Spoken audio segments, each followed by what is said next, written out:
कहा जाला हमें तो बनी है चाहिए सिंपल को वाटर पर वही में खचर खचर कूद के नहाए के ना हो। हाँ हाँ ठीक है बटे रे खेलावाड़िया रुक त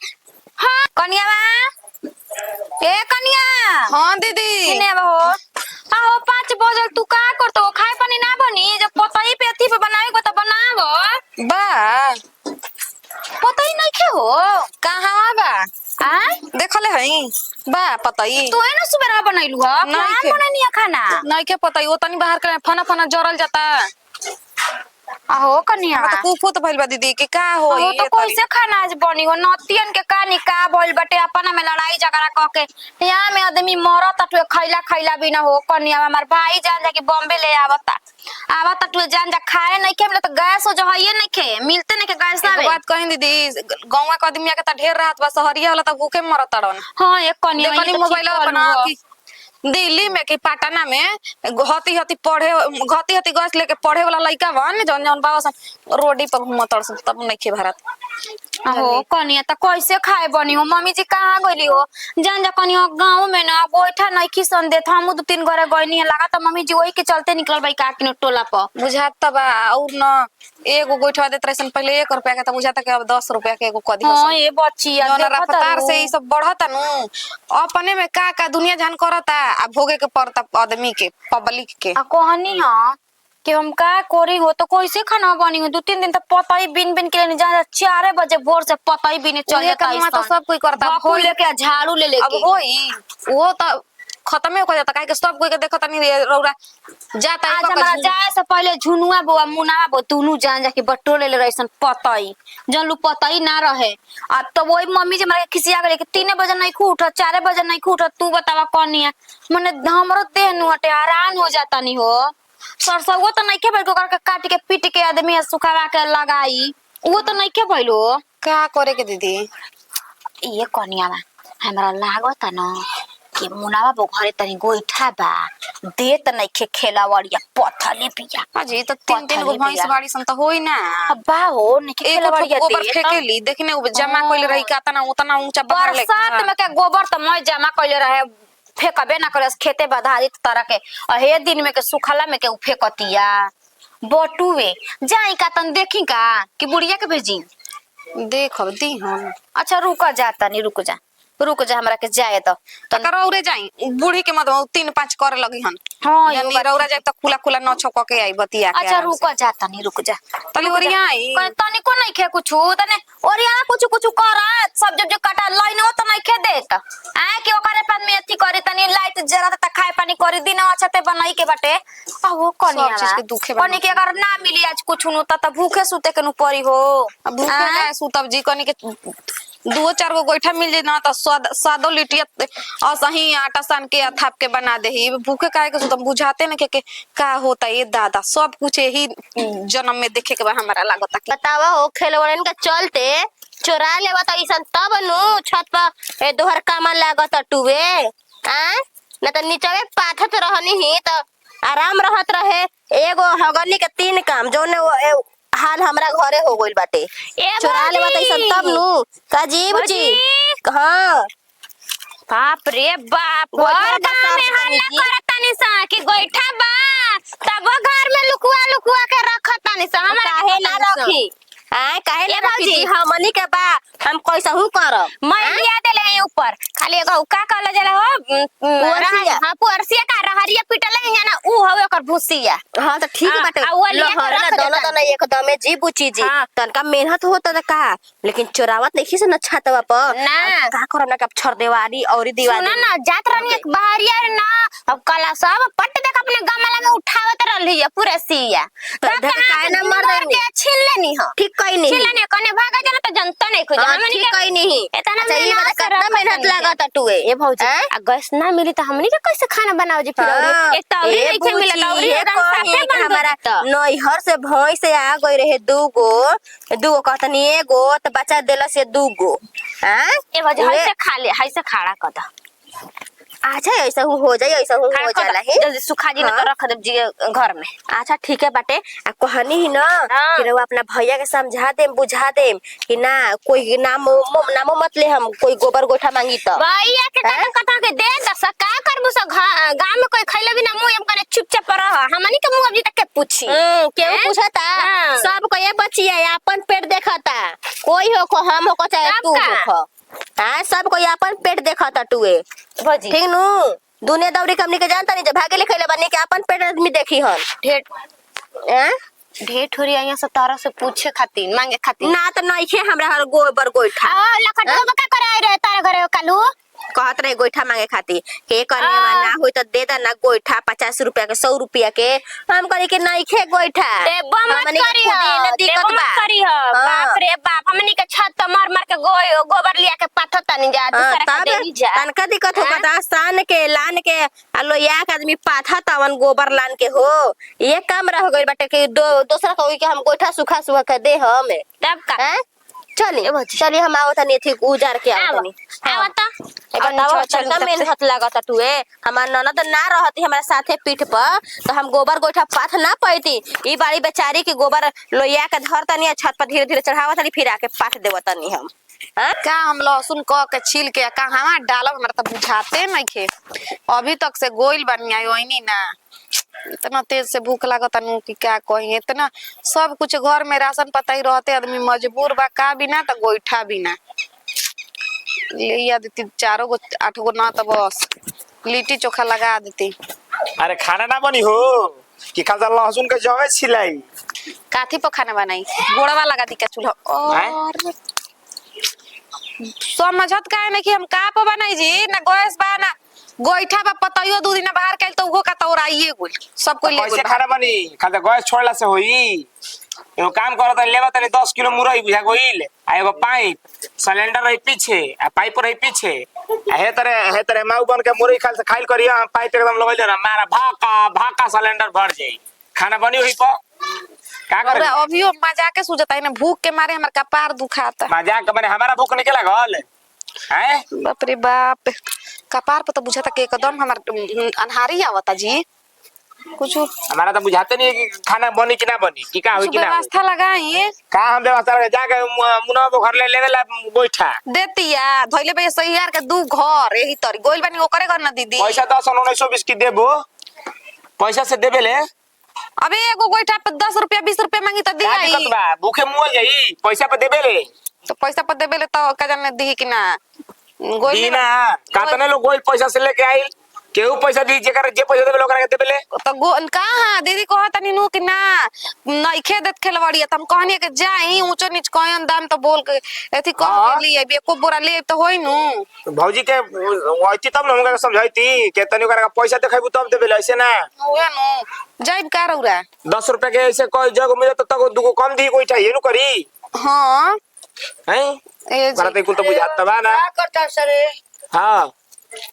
आयो देखो होय काले का मतलब मछल भगावे के भैया मच्छर भगाव के तोरा लौकता पताइयो रे बैठ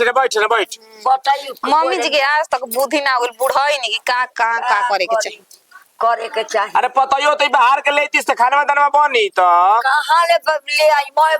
बगैचा के पताई छोड़ा ताई स मैं बिन ले ताई स हाथे हाथे बूढ़ बानी त यहाँ के का ले आइब जी उतना दूर बा ए मम्मी जी एगो उपाय बताई बताओ ना कचरा है सरसौआ काहे जी बोला पनी कचरा है सरसौआ काट दी जा आ छातवा पर आए छातवा पर सुना तनी हाँ, बोल। आ छातवा पे ही तरी रख दी घामवा से सुखा जी पीट के झोकब तो पहले काट के झुकाला ना पहले तो ये थी 10 दिन रही घूमी तब न ताले होई नु अरे ताले मुना तैयार बोले होई घर ले ले ना जाके गोइठाला ओरा के दे पैसा कौड़ी कुछ देखाइबे तो दी पैसा करी उहो नहीं के देती रे कहते कि ना अपना के धइले बिया कि दोसरा के धइले? रखले भाई तब खाना मर जाके परी खइले बिना एके गो उपाय बा हुए एगो 10 ई किलो मुरई किन के लिया एक परी आ एगो ई बात बा के हइयो बुझाता के सांझे सबेरे बुझाता के बरसिए जई हम तनी तनी कहई तो बे 10 किलो मुरई किन ले घर के फरिया जो नहीं छे एक आटा मुरैया खा के मरे के बा का 10 किलो हमन हां ओने मुरैया ले मुरई पेट भर दे खाली पेट ना भरियो से कबे रखई दे गैस भरी मुरई खा आ बस टंकी भर जाई गैस छुटी भाका भाका एकदम ठीक है बा और औरो उपाय ठीक है बा। के न्यू पाथ तो तरलिया सत के देखा सोना ने दिन भर कर तू सोना फील्ड में है पीछे वाला फील्ड में निकाह जगह जगह धई रहला सुना तनी हां हैं ऐसन के लिए दे अंडा के दुकानिया पास में के चोक चोक के बना देती। हां देतला स ई मच्छर भगावे वाला देतस तारा के ये भलू कीन के ले त ठीके रही कहता है ए पर खाना बनी लहकेला रे धुआं ला रे अरे लहके लबा की हो धुआं वाले बनी नु मन तो करता के तिरपालवा झोक दी। ला अब सब ले तिरपालवा का करब जी अब फेन बरसात आई तो कैसे रहबू कि नहीं ओहनी के हमनी के त कपार तो सरबाद कपारी हो गेल बाटे घर परिवार के भाषा सुन सुन कुछ भाषा सुन सुन के कुछ लवे कुछ दिही कुछ लवे कुछ दिही उहे खा ले जा कुछ की तनी पानी उनी पियल जाई का कल जाई त एक एगो उपाय बा अब के बाजारिए के रास्ता धरे के पड़ी वो क दिन तक। अरे उहो बाजार जाइबू त क बेरा तक जाइबू ए मम्मी जी ले आई दूध तो उपाय कर कोनो ना दूध तो ले आई। फरिया जो नहीं के दूध ले आई। रोक हम ही देखो तनी बैठा बैठा के फेरा ना पाव रोटी ले आई जी आ चीनी और ओरा दूध ले आई दीपा दे तनी कहीं उतरी। त ठीक है बा तू पाव रोटी लेके आओ हम जातन दूध लेके आओ तनी आ ओकरा की हे छोड़ छोड़ो। का दिया खा ले अब गोठा ऊपर बात नहीं है देख लो रहे दिही ना बनी। हेलो का करत तनी कहाँ कुछ नहीं करत कह तनी बोलावा कुछ काम धंधा बा तो हमरो के दो बैठले त बानी है घरिया सुने ना एगो तो बात के हमनी के खुशी होता कि गैस बंद हो गल त गोईठा के चलते आओ तनी ले जाए तरह से बात तो विचार होता कबो मन करी त हमनी के मिलियो लेब जी। हां ई त तार बात सही पड़ी हाँ इहे नु कहाला जात बेदर अपन और घिची देखल न मोती दी सालता पाउन तार ऊपर तब का योर के मालूम बना कि मोदी जी हमार बिरादर हवा। तो अब मोदी जी ले अच्छी तरह ना का ये मिले जुले वाला कोनो सेटल लगा के लगले में मोदी जी ना लगले में मोदी जी ना दिल्ली में खोलता ना लड़की लड़का के मिले वाला त हमनियो के जाई जोई में मिले। है ना हाँ ठीक है बताओ कुछ को हां आगो बरा कहाँ आटा खाए दुकानिया खुला बतार दुकान खुला रही कुछ का एगो अंडा का दुकान खोल देले वाला था ओकरो बहाना आवा तनी खरीद लेकिन आज भैया घर आई के कह मत कि तू घरे रह हम जाता नहीं अंडा ले आवे आमलेट खाइबू आमलेट की पोज ना पोच पोज खाइबू ना ठीक बा बना पोज के में ज्यादा गर्मी होला हो अब आमलेटवा छितरा जाला चुपचाप रह हमरा के जवन निक लागी तब ना खाई बा तो बताओ ठीक बा घुमा ले कहां में चलबू है कोने चलो तो बताओ कहाँ चले के बा चला चिड़िया घर आये दादा चिड़िया घर तो एक बार लिया के गइले ना रहा तो फिर का लिया के जाता ला चिड़िया घर में। अच्छा टाइट कर देला बॉस ने तो तो लाइक पर बैठ के हाँ हाँ किचो मारे लो संची बाबा ठीक बा वही तरी मारत लेकिन कुछ कहो तरह से जब भी बतियाई ना ना तो ठीक लागेला बतियावी में बिजी भी आई देखत नहीं कि ठीक लागेला। सुनो ना गर्मी के दिन आवता ना छोटी छोटी कपड़ा पहन के जहाँ जाना सुनो पानी में नहाए का कह जाला हमें तो बॉर्निंग चाहिए सिंपल गो वाटर पर वही में खचर खचर कूद के नहाए के ना हो हाँ हाँ ठीक बाटे रे खेलावाड़िया रुक हाय देख हम बतिया में होइबो तो भाई भौजी रुका फोन करतानी देखो दादा खेलवाड़िया लेके भाग गई आए लेके ए राणो भतर काट लेके भागत होई गई था बने भतर का सुनावन देबू रुका रानी के चिन्हा तनी केने घर के अभी जाता नहीं घरे भौजी के लिया के जाई की जाने को अभी आई हमारा खीस बोलता है अब हाँ तो ना इंतजार कर जाला कोनो चीज के वो नहीं मिलता है आज ये कनिया हां तो हमनी के जान जाई बड़ी खेलवाड़ी पैसन ले आदमी अरे बाप रे बाप देख ले बिया छोटिया चोरवा के लेके आवत रहनी दादा बतियावत रहे कोनो बतार ले देख ले रसियो हमरा के चीन गइल बिया हमरा के गाड़ी दही हमरा के गाड़ी दी अपा करी हेने दी चोरवा कनिया दी लेके जाई अरे कनिया आप तो बड़ी गाड़ी दिया सा बड़ी कटल गाड़ी देत रहे दादा गिरनी ना ये कनिया गिरनी का छिलाइल बैठे उना देखा तो छिला गइल बा खेलवाड़िया लेके आई नहीं आसा देख अरे रानी पेटवा कटनी अरे खेलवाड़िया अरे छिनरी कैसन छा जाना तो कहली के चार गोड़ पना के का हला काले बोल जाओ चरा का हला काले बोल जाओ बैठ के हम का हला काले बोल जाओ चरा आय डाल ले अरे फुरहुरुआ में डाल ले फुरहुरुआ में डाल रे खेलवाड़िया हैं का जो सोचते कि नहीं के हमरा लौकत आंखें में ना सरला मार पड़ता ढेर बोला जान भाई ले आओ तनी मने आला काले बाड़ू जाब त हम बात नहीं खे बात नहीं खे गोबर गोठा पाथे खाती चोरावे लड़िया दुकान देले बड़ा है मिसुर दे बस जो चले उतन तना फट जाला हां रो से काम बढ़िया से ना आवत खेलवाड़ी ऐती करे खाते हमरा गोठा चोरा के लेके आवत लूसा हां कितना मेहनत लागल गोबर पाथा में कोई से जा तनी गांव भर हल्ला करब कि इनी के दुनु गतिनी चट्टी है सा जाति काम तू कहू जानता तू बोली हो कहिया हो ओकर नाम लिखल बा ऊपर से चोर ऊपर से हम जहां रही उजल उठा के हमरा हे तरी ना कहनी खेलवाड़े भतार ले बतियावत रहे काम कौन ले जे बैठ के हां मुझे सरियात रहे तो पीछे मुंह लेके भाग हां के भतार ले बतियावत रहिस बैठ के बोल ना हां लेके आइल बनी बोल का खेलवाड़िया काई में भाका भी सत भतारी झोटा न उखाड़ देबे दीदी कहबो तो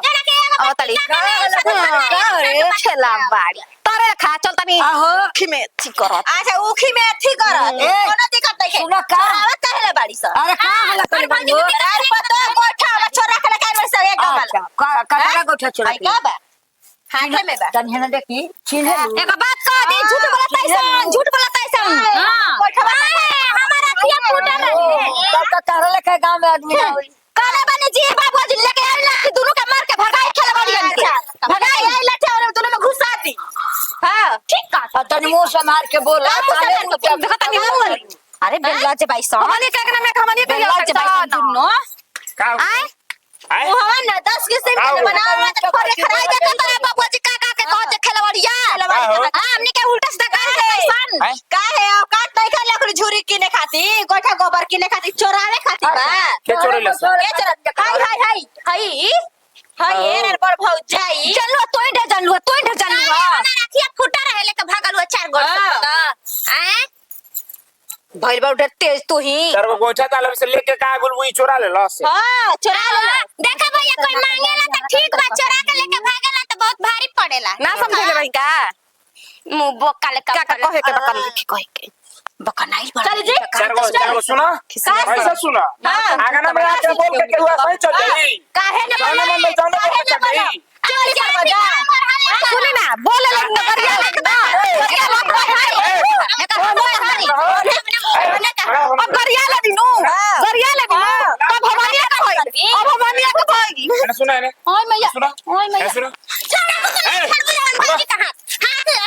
हाथ और कहीं आगे ना मैं जाके हुआ कुछ बोल के चल जाई कर में फिर को छके 1 रुपया ना भाई तो फिर कैसे बोल हम दूंगा देबे ना करो पैसा से पैसा तो दे लू आगे का तो रुपया दे सब जो पैसा पैसा से देले सब गोठा हां गोठा पैसा से दे से ये दूर पैसा ना रखी। जाई पैसा खातिर आगे ना ले गोठा लेके चल गेली यही में पड़ के हमने के कहत सन कि ना दे खेलवाड़िया भतार से बतियावत रहे भतार से नो। और पीछे से लेकर निकल ये देख बस सारे ले लेके कोई रहे पैसा दे ले 50 रुपया अरे मुंह चिन पैसा पर देता है सब दोनों नंद भाव जाई मुंह चिन देता है अरे सब लेके तू कने पैसा 10 में कितना सन हां पैसा ला था बाकी 10 अरे आगरा में क्या जाने मन में जाने बोल के चल जियो सा अभी जा तने ओकरा आगरा में जो पैसा लेके जाई तबे दिहन पैसा ले ले बाप पैसा